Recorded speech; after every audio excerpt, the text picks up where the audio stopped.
Hello बच्चों, let's read the question. So the question says, show that the equation ax plus by plus d represents a line parallel to the z-axis. Hence, find the equation of the plane which is parallel to the z-axis and passes through the points a 2 minus 3 1, b minus 4 7 6. So the key concept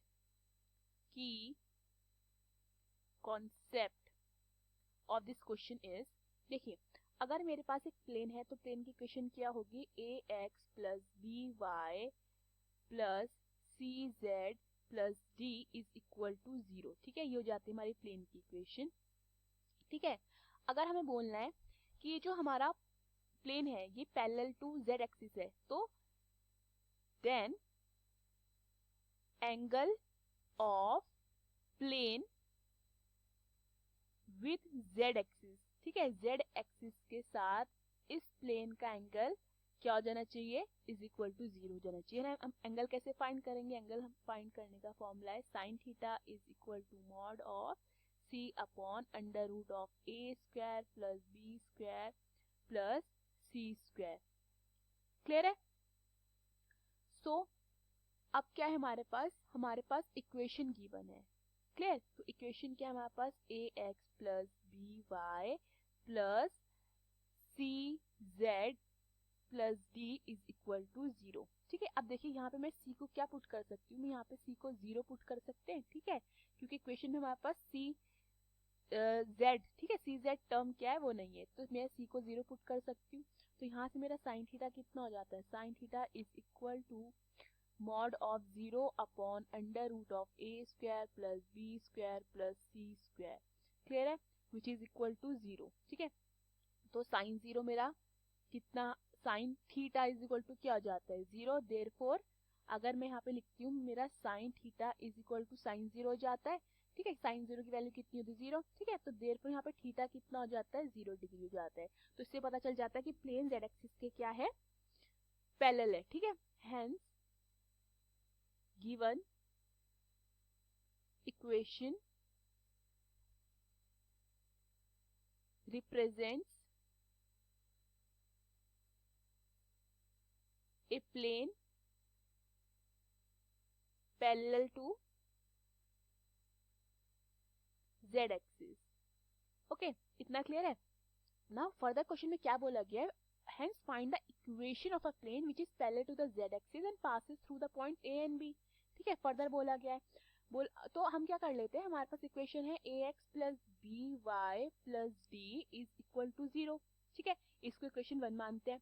अब ये कौन से point से पास होती जा रही है, ए point जो कि है 2 माइनस 3 एंड 1, एंड देन किससे पास होती हुई जा रही है, बी पॉइंट जो कि है माइनस 4 7 6. हम बारी बारी से क्या करेंगे, ए 2 माइनस 3 1 देन बी माइनस 4 7 6 को बारी बारी से इक्वेशन 1 में पुट करेंगे. तो मेरी इक्वेशन क्या बनती है, पहली इक्वेशन में बनती है 2a minus 3b plus d is equal to 0. And मेरी दूसरी इक्वेशन क्या बनती है, minus 4a plus 7d plus, sorry this is b plus 7b plus d is equal to 0. Okay, अब हम क्या निकालते हैं, हमें a b की वैल्यू फाइंड करनी है. ठीक है, तो a लिखते हैं हम and determinant of minus 3 7 1 1 is equal to b upon determinant of 1 2 1 minus 4. ठीक है, let's say is equal to alpha ले लेते हैं. तो ये मेरा क्या बनता है, सॉल्विंग द डिटर्मिनेंट, ये मेरा बनता है minus 3 minus 7 is equal to b upon minus 4 minus 2 is equal to alpha. तो ये क्या हो जाता है हमारा, ये हमारा फर्दर आता है a upon minus 10 is equal to B upon minus 6 is equal to alpha. So further ये कितना आ जाता है, देयरफॉर ए आता है मेरा, a is equal to minus 10 alpha and b is equal to minus 6 alpha. इतना क्लियर है. Now I will put the values of a and b in equation. Let's say मैं क्या करती हूँ, इसको इक्वेशन सेकंड मान लेती हूँ एंड इसको इक्वेशन थर्ड मान लेते हैं.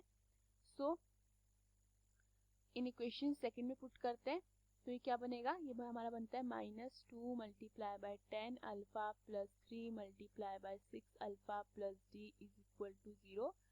सो यहाँ से आता है ये -20 alpha plus 18 alpha plus d is equal to 0। Therefore यहाँ से d कितना आ जाए 2 अल्फा।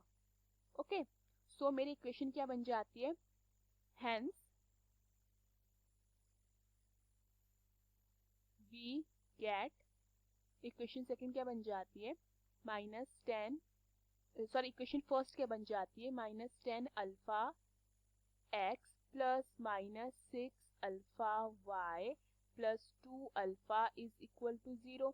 तो ये आता है -10x, on taking alpha common ना, तो वो क्या हो जाएगा हमारा, अल्फा कॉमन लेंगे 0 की जाएगा 0 जाएगा, तो अल्फा हमारा यहाँ से क्या हो जाता है, गायब हो जाता है। तो क्या बचेगा -10x - 6y plus 2 is equal to 0। So on taking -2 common, तो ये क्या बनेगा 5x plus 3y minus 1 is equal to 0. Hope you understood the question. Thank you.